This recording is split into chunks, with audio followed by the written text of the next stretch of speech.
ప్రతిదానికి అలా మాట్లాడతావేంటి? అయినా నువ్వు నన్ను ఆంటీ అంటావేంటి?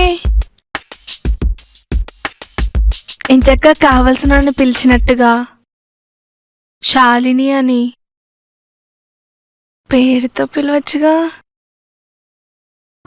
నువ్వైతే షార్ట్గా షా అని పిలిచినా పర్వాలేదు.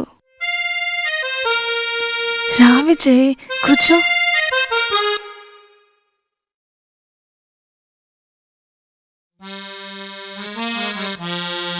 నేను నిన్ను చూసినప్పుడే అనుకున్నాను నువ్వు చాలా పెద్దింటి అబ్బాయివని.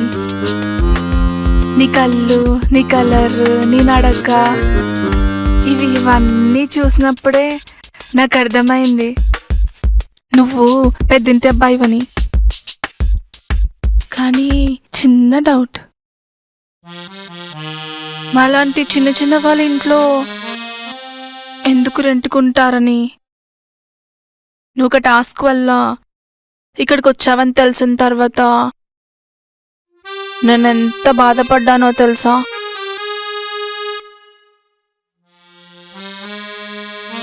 ఈ టాస్క్ పూర్తయ్యేంత వరకు నేను నీకు 24 hours అందుబాటులో ఉంటాను.